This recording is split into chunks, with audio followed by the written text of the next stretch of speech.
The communist Dems, however, are dead set against families and the middle class. Thankfully, the middle class wisened up to that hatred of them last November. But the GOP had better get on board with Trump for real and immediately, or it's all going to come crashing down. The counter-revolution is still in its infancy. Like so many babies, the Dems will do everything they can to kill this one as well. Today's commentary is brought to you by MyPillow.com. They've got a fantastic spring sale going on, so go visit MyPillow.com. And if you see that little promo code down there in the bottom left in that pink, Souls and Liberty, all you have to do is just type that in to a little promo code and get even deeper discounts. Now, in the effort to recreate a more Christ-centered culture, let's be frank, Christian patriots have our work cut out for us. First of all, yes, the culture must move back toward being Christ-centered. To be Christ-centered entails living in accord with the natural law because he, Christ, is the author of the natural law. Any culture that rejects natural law is an unjust culture. Just ask women who live under Islam. Ask children trafficked for sex slavery. Ask huge numbers of India's citizens oppressed by the caste system. To reject Christ is to reject natural law, and to reject natural law is to reject Christ.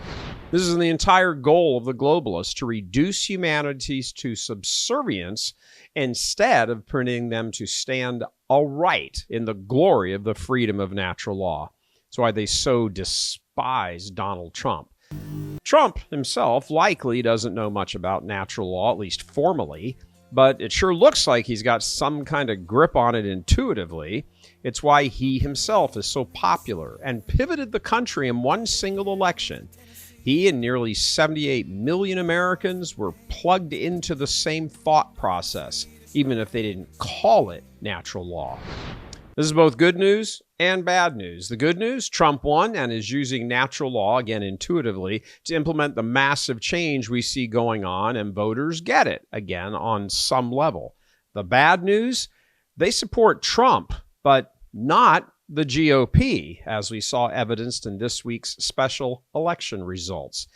Even though the GOP won the races they did, it was by much smaller margins than it should have been, and they lost that Wisconsin Supreme Court race, although it does look like some Democratic hanky-panky, as usual, was at play. The GOP has also lost some other special elections in state legislatures since Trump won last November. All in all, this seems to strongly indicate that MAGA loves Trump, but the GOP, not so much. For example, when it comes to the Catholic vote, stretching all the way back to 1964, Democrats have had their flag pretty much planted in that camp, averaging a roughly 2% margin of victory per presidential election. But along comes Trump, who over the course of 3 elections absolutely destroys that Democratic win margin, claiming a more than 9-point margin of victory with Catholics on average.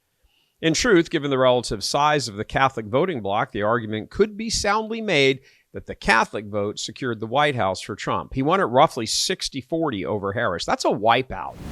We spotlight Catholics to make the point that across all sorts of demographics, Trump shattered records, either nullifying Democrats' usual margins, like with Hispanics and voters under 40, getting them close enough, some cases with young men even over the top, or turning those margins on their heads like he did with Catholics. All sounds good, and it is, but Trump won't be on the ballot in 2026.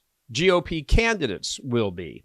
He likely won't get my drift there, he likely won't be on the ballot in 2028 either, but a GOP candidate will be. Bottom line, Trump is a historic phenomenon, way beyond just some politician, and his time is running out.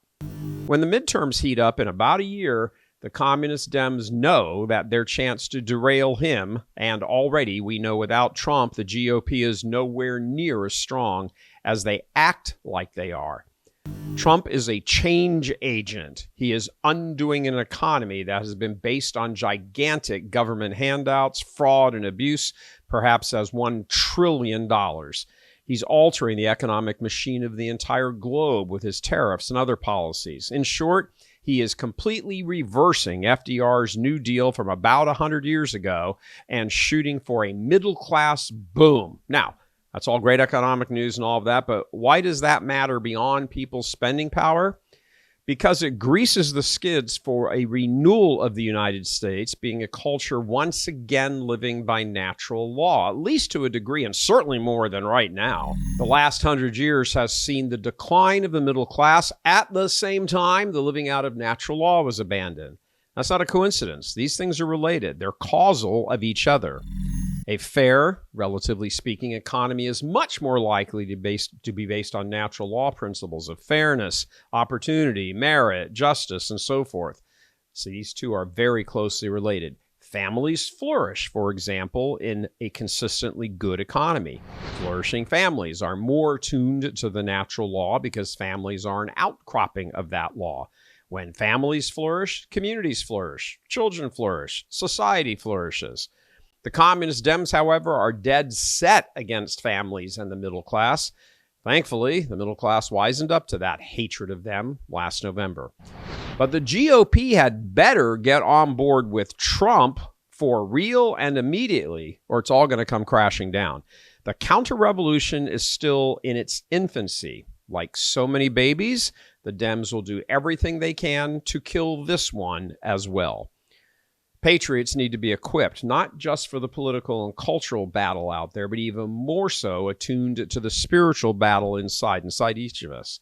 We're each weak in the face of the demonic. We need strengthening up. We need healing from our own stuff. So we invite you to join us in this healing prayer that we all might be better equipped in the mission. Praise to you, O Christ, for the victory of your glorious cross. Through the power of your death and resurrection, be our champion over the evil that afflicts us. The sickness of our bodies, the errors of our minds, the confusion of our feelings, the guilt of our consciences, the brokenness of our relationships, and the weakness of our faith. Make good our hope in you, and restore us now and forever to your glory, O crucified and risen Lord. Amen. Thank you for joining us today. Coming to you from Houston, Texas. Yeehaw! I'm Gary Michael Voris. God love you.